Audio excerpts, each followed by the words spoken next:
It is the president, President Zelensky, and the vice president in the Oval Office discussing the war in Ukraine and how to bring it to an end. And it went really badly. It went badly. And some people are thinking that it was a setup. Some people are saying that it was done to impress Russia and all of that. So I want to look at different articles on the topic, and I'm looking at Financial Times, I'm looking at AP News, and I'm looking at Reuters. What are they saying? Why was this argument, right? So one of the things is the mineral deal.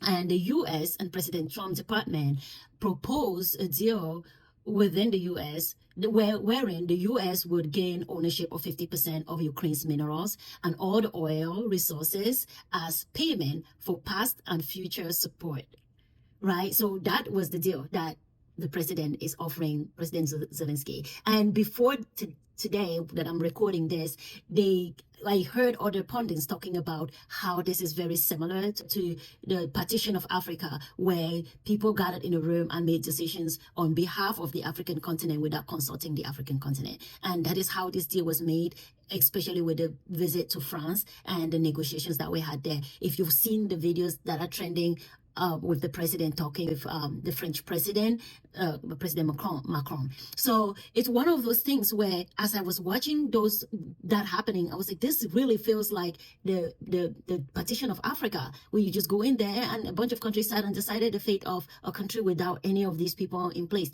Asking a country for 50% of their minerals in exchange for supporting them fight off an injustice. If we actually believe as a nation that this is an injustice, why ask them for such a massive amount of repayment? You're literally taking 50% of the country's wealth, right? It doesn't seem quite fair.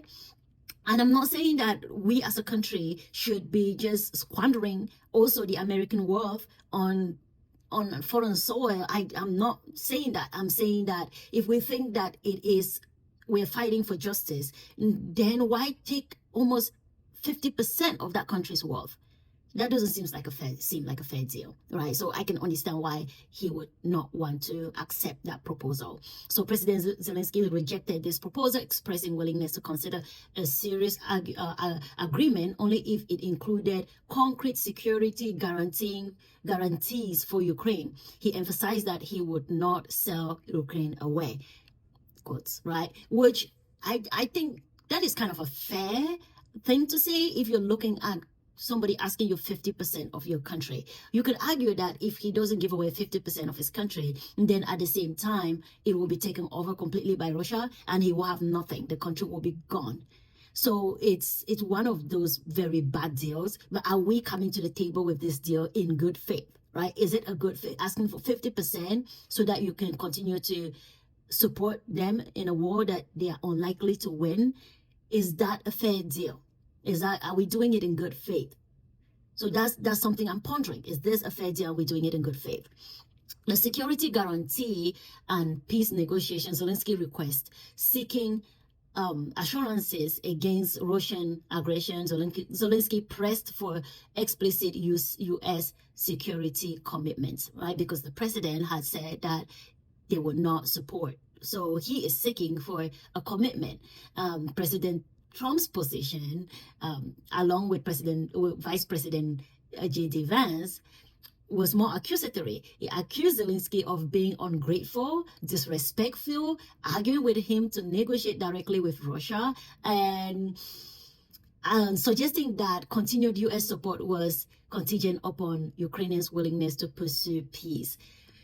Yikes, that is a mouthful, right? That is a mouthful. But if you go back and you listen to you watch the video and you listen to the things that the president was saying, it just felt like they brought the child to the public square and whipped the child, right? I don't know if I would treat anybody that is close to me like that, unless the person was like my enemy. I cannot be saying that this person is somebody that I support and then bring them to the public square and humiliate them and shame them and dog walk them and just not embarrass them like the way that the president and the Vance did, and just demanding things and things and things. And I feel like this guy is always been thankful, right? I don't know. I'm not literally saying that I'm supporting Zelensky, but at the same time, we cannot say that he has never been thankful. Like I think I've heard him say thank you. And the president, our current president, has been in power for just a few months, right? Like, so demanding and saying that the person is ungrateful. Meanwhile, you're trying to say that give me 50% of your country and take me for taking 50% of your country because I sent you materials to fight your battles with. So basically saying that thank me and they still give me that much money. It's like a business transaction, but at the same time not a business transaction. Hi, this gives me a headache. This gives me a headache. Now you think about the past and you can see that it was hard for people in the past that made deals that today we are saying these were deals that we had to live with.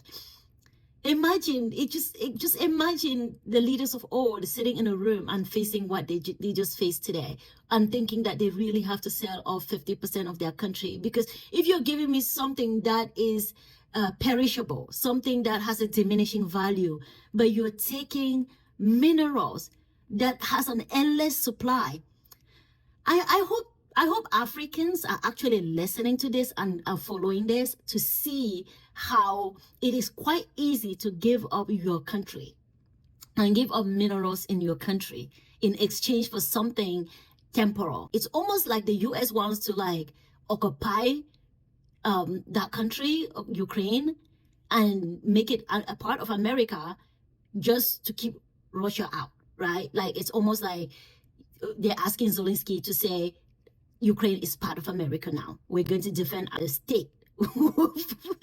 As a US state. Oh, this is so hard. This is so hard. The implications for Zelensky is accepting the US proposal would have meant conceding significant control over Ukraine's natural resources without obtaining the desired security guarantees, right? So it's almost like he's still thinking about it, but he still needed a security guarantee. Such a move could undermine Ukraine's sovereignty, economic independence, especially in the face of ongoing Russian aggression. Zelensky's refusal highlights his commitment to protecting Ukraine's natural interests and seeking a balanced agreement that ensures both economic support and security assurances. These confrontations underscores the complexities of international negotiations where economic deals are often intertwined with geopolitical strategies and national security concerns. Yes, this is kind of like a write-up that was done from the three resources from Reuters, AP News, and Financial Times. And I don't even want to talk about the implication of the leadership implications of how one president was treated by a vice president and a president of another country. It doesn't matter if he is really not that significant of a country. Respect is super important. And I feel like no matter the berating, President Zelensky still behaved himself in a respectful manner. He's in a disadvantage here. For sure, he's in a disadvantage in multiple ways. But he acted with respect, with self-respect. He stood his ground, but he has some self-respect.